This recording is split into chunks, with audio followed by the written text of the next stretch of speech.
राधे राधे। जय जय श्री राधे। श्री हरिवंश राधा वल्लभ लाल की जय हो। सभी संतों हरिभक्तों की जय हो। पूज्य गुरुदेव भगवान की जय हो। युगल जोड़ी सरकार की जय हो। वृंदावन धाम की जय हो। हमारे श्री कृष्ण भगवान की जय हो। जय श्री राधे। बहुत बहुत स्वागत है आपका हमारे चैनल में। आइए हम पुत्रदा एकादशी की कथा का श्रवण करते हैं। कल पुत्रदा एकादशी है, इसको पवित्रा एकादशी भी कहा जाता है। आइए हम इसका महत्व और इसकी कथा दोनों का श्रवण करते हैं। जय जय श्री राधे। श्री हरिवंश। वैसे मेरी वाणी में कोई सामर्थ्य नहीं है इन सब कथाओं को कहने का, पर सब ठाकुर जी की ही कृपा है हम पर, जो हम ये सब श्रवण कर पा रहे हैं। मुझसे कोई त्रुटि हो जाए तो मुझे क्षमा कर दीजिएगा। जय श्री राधे। पुत्रदा एकादशी का महत्व। श्री युधिष्ठिर जी कहने लगे भगवान से कि हे भगवान, मैंने श्रावण माह के कृष्ण पक्ष की कामिका एकादशी का सविस्तार वर्णन सुना।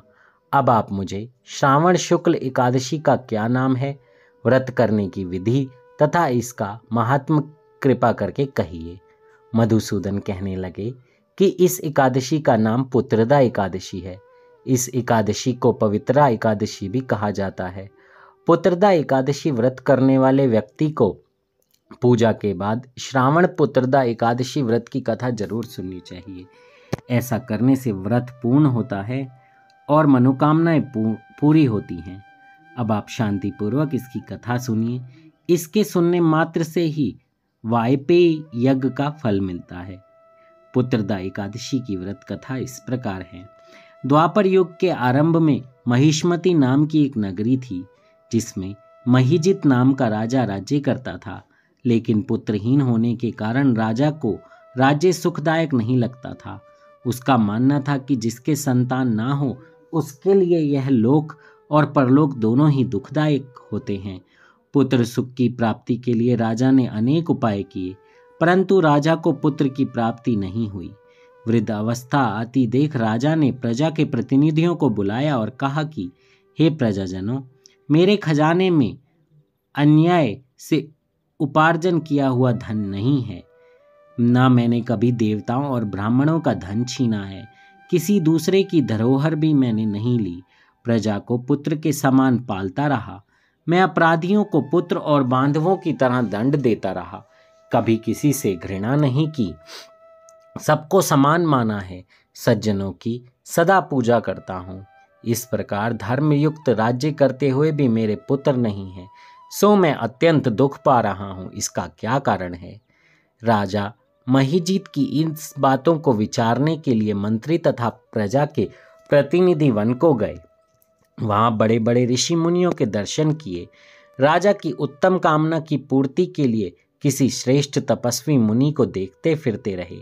एक आश्रम में उन्होंने एक अत्यंत वयोवृद्ध धर्म के ज्ञाता, बड़े तपस्वी, परमात्मा में मन लगाए हुए, निराहार, जितेंद्रिय, जितात्मा, जित क्रोध, सनातन धर्म के गूढ़ तत्वों को जानने वाले, समस्त शास्त्रों के ज्ञाता महात्मा लोमश मुनि को देखा।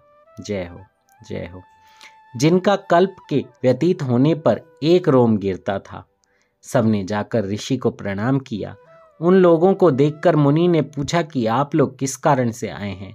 निसंदेह मैं आप लोगों का हित करूंगा। मेरा जन्म केवल दूसरों के उपकार के लिए हुआ है, इसमें संदेह मत करो।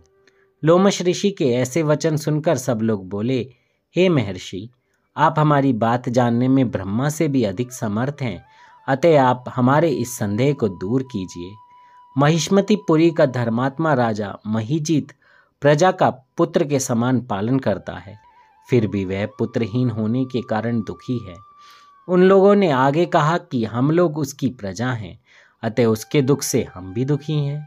आपके दर्शन से हमें पूर्ण विश्वास है कि हमारा ये संकट अवश्य दूर हो जाएगा, क्योंकि महान पुरुषों के दर्शन मात्र से अनेक कष्ट दूर हो जाते हैं। अब आप कृपा करके बतलाइए कि राजा के पुत्र कैसे उत्पन्न होगा। जय हो। तो क्यों कहा जाता है हमें संतों के सम्मुख जाने के लिए? क्यों कहा जाता है संतों का सानिध्य लेने के लिए? क्यों कहा जाता है कि हमें संतों की वाणी को अपने जीवन में उतारना चाहिए? क्योंकि संत जन प्रभु के जन हैं। वो प्रभु ही हैं, उनके अंदर जो प्रभु हैं वो साक्षात उनके हृदय में और उनके मुख पर भी हैं। इसलिए हम संत जनों के पास जाकर अपने मन के प्रश्नों को कर सकते हैं। हाँ, कोशिश कीजिए कि सांसारिक प्रश्नों के अलावा आप उनसे धार्मिक विषय में प्रश्न करें, धर्म की चर्चा करें या सत्संग करें। उससे आपका कल्याण होगा और उस सत्संग से आपके मन के सारे प्रश्न भी दूर हो जाएंगे। जय हो। अब यह वार्ता सुनकर ऋषि ने थोड़ी देर के लिए अपने नेत्र बंद किए और राजा के पूर्व जन्म का वृतांत जानकर कहने लगे कि राजा पूर्व जन्म में एक निर्धन वैश्य था। निर्धन होने के कारण इसने बहुत बुरे कर्म किए। यह एक गांव से दूसरे गांव व्यापार करने जाया करता था। एक समय ज्येष्ठ मास के शुक्ल पक्ष की द्वादशी के दिन मध्याह्न के समय, जबकि वह 2 दिन से भूखा प्यासा था, एक जलाशय पर जल पीने गया। उसी स्थान पर एक तत्काल की ब्याही हुई प्यासी गौ जल पी रही थी। राजा ने उस प्यासी गाय को जल पीते हुए हटा दिया और स्वयं जल पीने लगा। इसी कारण से राजा को आज यह दुख सहना पड़ रहा है। एकादशी के दिन भूखा रहने से वह राजा हुआ और प्यासी गऊ को जल पीते हुए हटाने के कारण उसे पुत्र वियोग का दुख सहना पड़ा।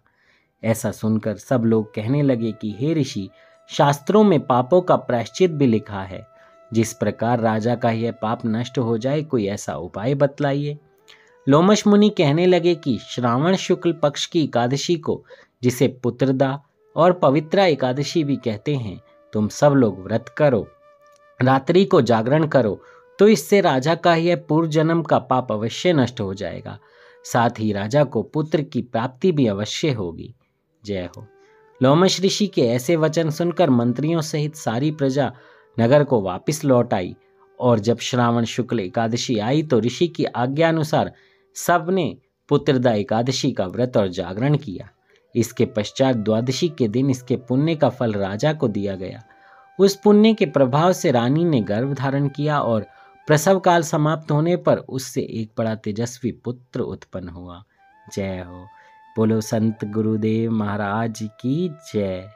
इसलिए संतों के सानिध्य में रहा जाता है।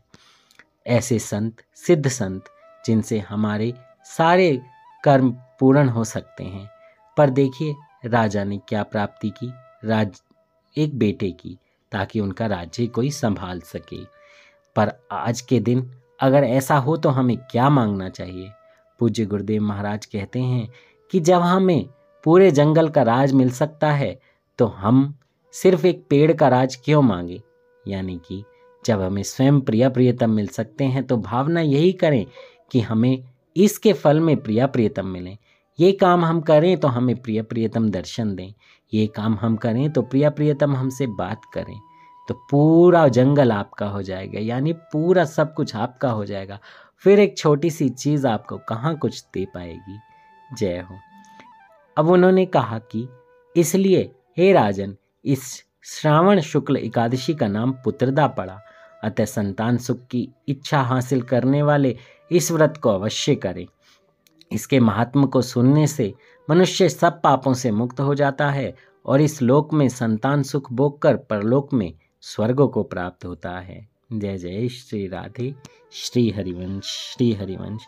कितना प्यारा वर्णन है, कितनी प्यारी कथा है और इस कथा को हम सबको सुनना चाहिए, सबको ध्यान लेना चाहिए, सबको इस पे विश्वास भी करना चाहिए और अपने हृदय में इस कथा को बिठाकर भगवान का नाम जप करना चाहिए। कल एकादशी है तो आप फास्ट रखिए, ठाकुर जी का नाम जप करते रहिए और आनंद में रहिए। जय जय श्री राधे। श्री हरिवंश। मुझसे कथा कहने में कोई त्रुटि हो गई हो तो मुझे क्षमा कीजिएगा। जय श्री राधे।